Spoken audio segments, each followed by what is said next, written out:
दोस्तों, याद होगा आपको आज से कुछ महीने पहले हमने द लॉस्ट नामी सर्वाइवल सीरीज इसी चैनल सिनेमैटिक 17 पर एक्सप्लेन की थी। खैर, हम उसी की तरह कुछ ढूंढ रहे थे। तकरीबन ऐसी है कहानी हमें मिल चुकी है। अगर आपको लॉस्ट पसंद आई है तो ये कहानी भी पसंद आएगी, बस ये थोड़ी सी डरावनी है। इसका नाम है फ्रॉम। 2022 में इसका पहला सीजन आया था और अब 2023 में दूसरा। इसके टोटल 20 एपिसोड्स है। ये हिंदी में डब नहीं है और अमेज़न प्राइम पर अवेलेबल है। हम इस सीरीज को डिटेल से एक्सप्लेन करने वाले हैं, जिससे देखने में मजा भी आए और सब समझ भी आए। तो चलिए अब ले चलते हैं आपको सीधा इस कहानी में। तो शुरुआत होती है एक टाउन से। दिखने में ये जगह बिल्कुल नॉर्मल थी, लोग भी ठीक ठाक लग रहे थे। यहाँ तकरीबन सब कुछ था। हाँ, एक बात थी कि ये जगह जंगल के बीचों बीच थी और एक सड़क जो यहाँ से गुजरती थी। खैर, अब दिन गुजर चुका था और शाम होने वाली थी। शाम होने से पहले हमें बॉयड नामी कैरेक्टर से मिलवाया जाता है। इस बंदे ने लॉस्ट में माइकल का रोल निभाया था। यहाँ बॉयड इस टाउन का शेरिफ है। बॉयड के हाथ में एक घंटा था और वो उसी घंटे को बजा रहा था, जिसका मतलब हमें जल्दी समझ आने लगता है कि सभी लोगों को अंधेरा होने से पहले अपने अपने घर जाना होगा। ये अजीब बात जरूर थी, मगर हर दिन बॉयड की यही ड्यूटी होती थी। इस टाउन में एक छोटा सा अस्पताल भी था और एक लेडी डॉक्टर भी थी जिसका नाम क्रिस्टी था। इस टाउन में एक चाइनीज कपल भी रहता था। एक बड़ी उम्र की औरत एलिजाबेथ, उसके पति साइमन सेन और बेटा केनी। एलिजाबेथ जो थी वो डाइनर में काम करती थी, वो एक शेफ थी। उसका पति साइमन वो बीमार था, इसलिए वो अस्पताल में ही होता था। एक नर्स और क्रिस्टी उसका ख्याल रखते थे और केनी यानी उनका बेटा असल में इस टाउन का डेप्यूटी था। वो बॉयड के साथ ड्यूटी करता था। केनी अक्सर अपने पिता से मिलने आता था और केनी को क्रिस्टी भी पसंद थी। खैर, अभी तक दोनों इतने क्लोज नहीं आए थे, मगर ये कहानी जितनी सीधी सादी लग रही है नहीं। इसी टाउन में एक बार भी है। अब जैसे कि रात होने वाली है और सभी को अपने घरों में जाना होगा। फ्रैंक नामी एक आदमी जो इसी टाउन में रहता है, वो शराब पीने बार में आया था। फ्रैंक की पत्नी भी है और एक बेटी भी। फ्रैंक इतने नशे में था कि वो घर नहीं जा पाता और अंधेरा हो जाता है। फ्रैंक की पत्नी उसका इंतजार कर रही थी, मगर मजबूरन उसे दरवाजा बंद करना पड़ा। खैर, अब ये दोनों माँ बेटी घर में ही होते हैं। बच्ची का नाम मेगन था। उसका कमरा ऊपर था। वो सोने की तैयारी कर रही थी, तभी उसे बाहर से एक आवाज सुनाई थी, जैसे बाहर कोई हो खिड़की के पास। उस समय मेगन की माँ नीचे थी। मेगन को एक बुजुर्ग औरत की आवाज सुनाई दी जो अंदर आना चाहती थी। मेगन जवाब में कहती है कि माफ करना, मगर मुझे इजाजत नहीं है। तो वो अजीब सी बुजुर्ग औरत कहती है कि फिक्र मत करो बेटा, मैं किसी को नहीं बताऊंगी। मैं वादा करती हूँ और मैं अपना वादा कभी नहीं तोड़ती। मेगन छोटी थी, नासमझ थी, इसलिए वो कर्टन को ऊपर करती है। बाहर वही बूढ़ी औरत खड़ी थी। उसने मेगन की ग्रैंडमा का रूप लिया था। अजीब सी बातें कर रही थी। कहती है कि बेटा, मैंने तुम्हें बहुत मिस किया। इतने में मेगन की माँ ऊपर आ जाती है। ये देखकर वो काफी घबरा गई। अपनी बेटी से कहती है कि ये तुम्हारी ग्रैंडमा नहीं है, उसकी बात मत सुनो और खिड़की से दूर हट जाओ। मगर देर हो चुकी थी। उस औरत ने मेगन को अपनी बातों में फंसा लिया था। वो कहती है कि मैं बहुत अकेली हूँ बेटा, क्या मैं अंदर आ सकती हूँ? और मेगन बिना सोचे समझे उस खिड़की को खोल देती है और खोलते ही वो बूढ़ी औरत एक खतरनाक राक्षस में बदल जाती है और सीन यही कट। तो अब आप समझ गए होंगे कि ये जगह कोई आम जगह नहीं और इन राक्षसों के अलावा भी यहाँ हैरान करने वाली बहुत सी चीजें हैं जो कहानी के साथ साथ हमें पता चलेगी। खैर, यहाँ जो लोग हैं वो अलग अलग जगहों से हैं और असल में ये सभी यहाँ फंसे हैं, जिसमें से कुछ को यहाँ बहुत समय हो चुका है। अब कौन इन्हें यहाँ लाया, ये जगह क्या है, कहाँ है, ये तो अभी नहीं पता। मगर यहाँ इन लोगों ने कुछ नियम बनाए हैं, जिनमें से पहला नियम यही है कि अंधेरा होने से पहले ही अपने घर में जाना होगा। दरवाजे और खिड़कियाँ अच्छे से बंद करनी होगी, क्योंकि रात को ये दरिंदे बाहर निकलते हैं। मगर ये घरों में ऐसे नहीं घुस सकते। ये तभी आ सकते हैं जब कोई इंसान खुद इनके लिए दरवाजा या खिड़की खोल दे। और ये इतने चालाक है कि इंसान को बहला फुसलाकर उनके दिमाग के साथ खिलवाड़ करते हैं। ये अंदर आने की हर मुमकिन कोशिश करते हैं, जैसे कि आज रात मेगन और उसकी माँ के साथ हुआ। ये राक्षस या दरिंदे, ये हमारे लिए एक मिस्ट्री रहेगी। क्योंकि इन्हें समझना थोड़ा मुश्किल है। खैर back to the main story. तो वो रात गुजर गई। किसी को इस हादसे के बारे में पता नहीं चलता क्योंकि कोई भी रात को बाहर नहीं निकलता। मगर सुबह जब फ्रैंक यानी मेगन के पिता, जिसने कल रात बाहर में गुजारी थी, वो अपने घर की तरफ आने लगा, उसके घर के सामने भीड़ थी। वो कुछ समझ नहीं पा रहा था। तभी बॉयड गुस्से में बाहर निकलता है, उस पर चिल्लाता है, उसे मारता है और कहता है कि तुम घटिया इंसान, मैंने तुम्हें क्या कहा था, तुम्हारी बच्ची है इसलिए तुम्हें खिड़कियों पर कील लगाने थे, पर तुम्हें तो बस शराब पीनी थी। बॉयड उसे कॉलर से पकड़कर ऊपर ले जाता है और कहता है कि नशा करने का बहुत शौक है ना तुम्हें, तो देख लो तुम्हारी वजह से क्या हुआ। फ्रैंक जब ऊपर के कमरे में अपनी पत्नी और बेटी की कटी हुई लाशें देखता है तो रोने लग जाता है। वो उनकी तरफ देखने से भी इनकार कर रहा था, मगर बॉयड को बहुत गुस्सा आया था और बार बार उसे कह रहा था कि अपनी आंखें खोलो और देखो इन्हें, ये सब तुम्हारी वजह से हुआ, इस सब के जिम्मेदार तुम हो। अगर तुमने मेरी बात मानी होती, खिड़कियों को अच्छी तरह से बंद किया होता, तो आज ये ना मरते। फ्रैंक दुखी तो बहुत था, रो रहा था, मगर अब क्या हो सकता है। बॉयड वहां से बाहर आता है और फादरी से कहता है कि अब तुम संभालो।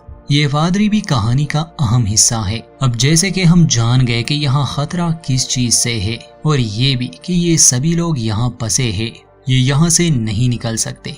ऐसा क्यों है थोड़ी देर में पता चल जाएगा। इसके अलावा अगर रात में इन लोगों को सुरक्षित रहना है तो सिर्फ खिड़कियां या दरवाजे बंद करने से काम नहीं चलेगा, बल्कि इनके पास पत्थर का एक तावीज भी होना चाहिए। इस पर एक अजीब सी भाषा में कुछ लिखा होता है। हर किसी को वो तावीज अपने घर के दरवाजे पर लगाना पड़ता है।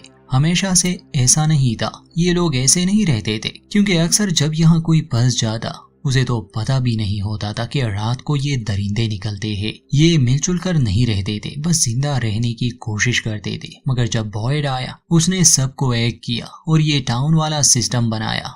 मगर फिर भी हर इंसान की सोच एक सी नहीं होती। यहाँ रहने वाले आधे लोगों ने कम्युनिटी में रहने के बजाय कॉलोनी बनाने को तरजीह दी। कम्युनिटी वालों का लीडर आप बॉयड को कह सकते हैं और कॉलोनी वाले जो इनसे थोड़ा दूर रहते हैं, उनकी सोच इनसे अलग है।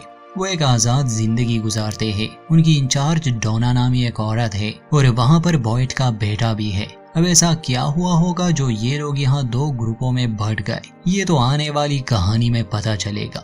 ये हादसा होने के बाद बॉयड आता है कॉलोनी वालों के पास और डोना से इजाजत मांगता है कि मैं अपने बेटे से मिलना चाहता हूँ। अब ऐसा था कि अगर कोई कॉलोनी में रहता था तो वो कम्युनिटी वालों के पास नहीं जा सकता था, और अगर कोई कम्युनिटी में रहता था तो वो कॉलोनी वालों के साथ रहने नहीं आ सकता था। ये फैसला इन्हें शुरू में ही करना पड़ता है। रिकी यहाँ काफी समय से रह रहा है और उसकी एक गर्लफ्रेंड भी है। रिकी को पेंटिंग का बहुत शौक था, मगर बॉयड और रिकी के बीच का रिश्ता अच्छा नहीं था।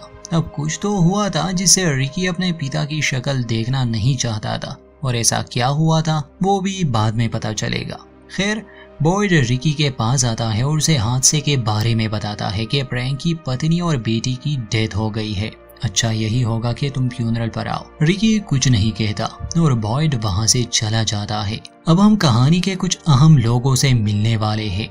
एक परिवार, आदमी का नाम है जिम मैथ्यू, पत्नी का टेबेता, बेटी जूली और बेटा ईथन। ये लोग वेकेशन पर निकले थे अपने आरवी में और काफी खुश भी लग रहे थे। चलते चलते ये हाईवे से उतर जाते हैं। ये सड़क जंगल के बीच से गुजरती थी। खैर कुछ घंटे ड्राइव करने के बाद इन्हें रुकना पड़ता है क्योंकि सामने सड़क पर एक पेड़ गिरा हुआ था। ये लोग हैरान थे, नीचे उतरते हैं। जिम कहता है कि शायद कल रात तूफान आया होगा और हवा ने पेड़ को उखाड़ लिया। बारी भरकम पेड़ था, हटाना मुश्किल था और कोई शॉर्टकट भी नहीं था। ये लोग सोच रहे थे कि करे तो क्या, क्योंकि अब इनके पास एक ही रास्ता था, वापस जाने का रास्ता। ये बातें चल रही थी कि तभी ढेर सारे कौवे वहां आते हैं और वो आवाजें निकालने लगे, जिससे वहाँ का माहौल काफी डरावना बन जाता है। टेबेता को डर लग रहा था, उसे बच्चों की भी फिक्र थी। जिम से कहता है कि हमें जल्दी यहाँ से निकलना होगा।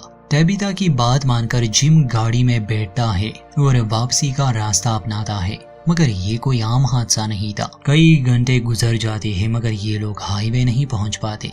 टेबेता जिम से कहती है कि तुम रास्ता भटक गए हो। जिम कहता है कि ऐसा मुमकिन ही नहीं, क्योंकि इसके अलावा कोई और सड़क है ही नहीं और मैं बस इसी पर ड्राइव कर रहा हूँ। ये लोग और इंतजार करते हैं मगर हाईवे नहीं आता। बल्कि ये लोग पहुंच जाते हैं उसी टाउन में। इन्हें आता देखकर टाउन के लोगों को हैरानी होती है, और हो भी क्यों ना, एक बार जब इस टाउन में आ गए तो यहाँ से निकलना नामुमकिन है।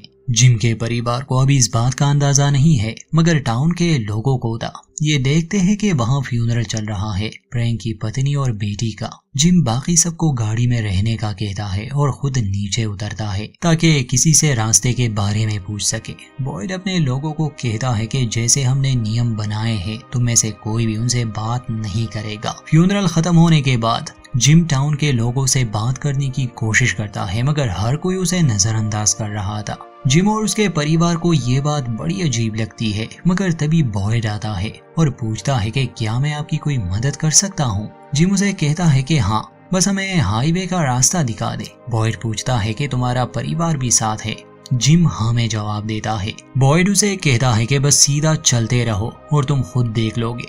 जिम उसे शुक्रिया कहकर चला जाता है। टेबिथा काफी परेशान थी। जिम से पूछती है कि क्या कहा उसने, तो जिम कहता है कि उसने कहा कि हम बस सीधा चलते रहे और हम पहुंच जाएंगे। हालांकि इस रास्ते पर जिम और उसका परिवार कई घंटों से ड्राइव कर रहे थे। फिर एक बार फिर से ये उसी रास्ते पर जाने लगे। कुछ समय के बाद ये लोग उसी टाउन में पहुंच जाते हैं।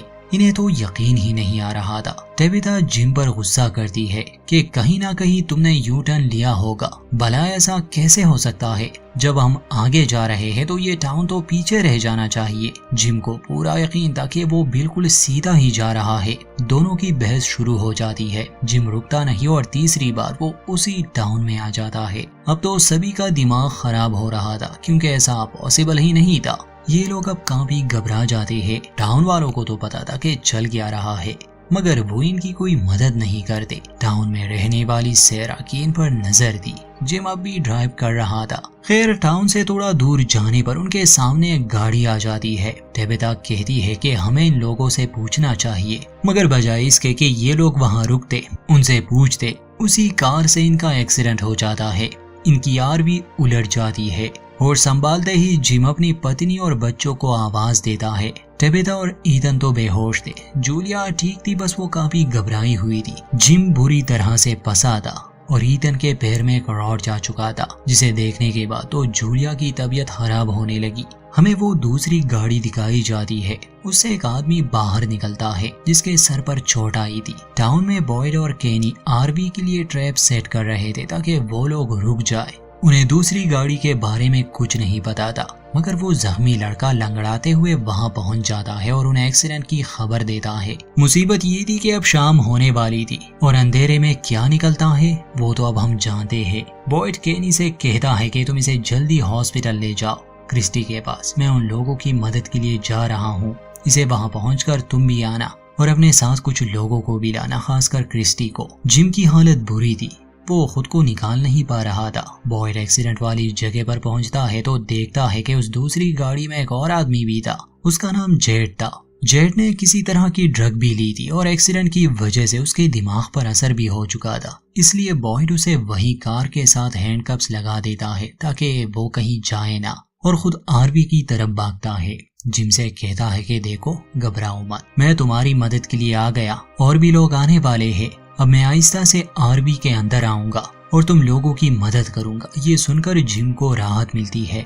बॉयड जैसे ही आरवी के अंदर आता है, पहले तो टेबिथा की पल्स चेक करता है, क्योंकि जिम को अभी तक नहीं पता था कि वो जिंदा भी है या नहीं। मगर बॉयड कहता है कि ये ठीक है, बस होश में नहीं है। फिर वो नीचे जाता है और देखता है कि ईथन काफी जख्मी है। खैर, बॉयड सबको डराना नहीं चाहता था, इसलिए पहले वो जूलिया को बाहर निकाल देता है। वहाँ टाउन पहुंचकर केनी सबको इस हादसे के बारे में बताता है कि हमें मदद के लिए जाना होगा, खासकर क्रिस्टी को, जो कि एक डॉक्टर है। केनी रिकी से भी कहता है कि तुम्हारे पिता वहाँ हैं, तुम्हें मदद के लिए जाना चाहिए। रिकी कुछ देर सोचता है, मगर फिर भी वो उनके साथ जाने के लिए मान गया। ये लोग शाम होने से पहले हादसे वाली जगह पर पहुंच गए। क्रिस्टी पहले तो जेड को देखने जाती है, मगर साफ लग रहा था कि उसने किसी तरह की ड्रग ली है, इसलिए वो अपने होश में नहीं था।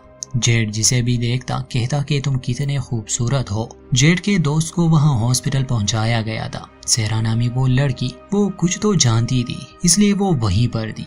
और उसे लड़के का ख्याल रख रही थी। इसके बाद जेड, केनी और बॉयड टेबेथा को भी आरवी से निकाल देते हैं और उसे जूलिया के पास ले आते हैं। टेबेथा को अभी तक नहीं बताया गया था कि उसका बेटा बुरी तरह से जख्मी है, मगर अब अंधेरा होने में बस 40 मिनट ही बाकी थे। केनी बॉयड से पूछता है कि अब हम क्या करें। असल में वो जख्मी एतन को ऐसे नहीं ले जा सकते थे। बॉयड जिम को निकालता है और उसे कहता है कि हमें तुम्हारे बेटे का इलाज यहीं पर करना होगा, तुम अपनी पत्नी और बेटी को टाउन भेज दो। जिम उसकी बात मानकर उन्हें मना लेता है। बॉयड बाकी सबको भेज देता है, सिर्फ क्रिस्टी, जिम और बॉयड वहाँ रह जाते हैं। जिम को कोई अंदाजा नहीं था असल में ये जगह कैसी है, और अगर बॉयड उसे बताता भी तो वो उसे पागल ही समझता। वहाँ टाउन में सेरा उस जख्मी लड़के के करीब आकर कहती है कि इसमें तुम्हारी कोई गलती नहीं, और इसी के साथ वो उसे मार देती है। हालांकि उसे मारते समय वो बहुत रो रही थी, मगर वो रुकती नहीं। और तो और वो एक खिड़की को भी खुला छोड़ देती है। केनी, रिकी और फादर बाकी लोगों को, जिसमें अब जेड भी शामिल था, अंधेरा होने से पहले टाउन की तरफ ला रहे थे। बॉयड, क्रिस्टी और जिम आरवी में चले जाते हैं। क्रिस्टी ईथन का इलाज शुरू करती है। अचानक से उसे दौरा पड़ता है, मगर क्रिस्टी उसे संभालती है। टाउन की तरफ जाने वाले लोग अंधेरा होने से पहले पहुंच सकते थे, मगर वो ट्रैप जो बॉयड और केनी लगा रहे थे उसे हटाना वो भूल गए, जिस वजह से उनकी गाड़ी का टायर पंक्चर हो जाता है। अब वो सही सलामत वहां पहुंचते हैं या नहीं, ये आगे कहानी में पता चलेगा। अब अंधेरा हो चुका था। बॉयड आरवी के विंडोज कवर कर रहा था। ये बात जिम को अजीब लगती है, क्योंकि बॉयड दरवाजे पर वो तावीज भी लगा देता है। ईथन को दौरा भी पड़ा, मगर क्रिस्टी उसे संभाल लेती है। जब बॉयड बाहर झांकता है तो देखता है कि वो दरिंदे इंसानी रूप में इस ओर बढ़ रहे हैं, और इसी के साथ इस एपिसोड का होता है अंत। चैनल के साथ जुड़े रहिए, अपडेट्स जल्दी मिलेंगे आपको।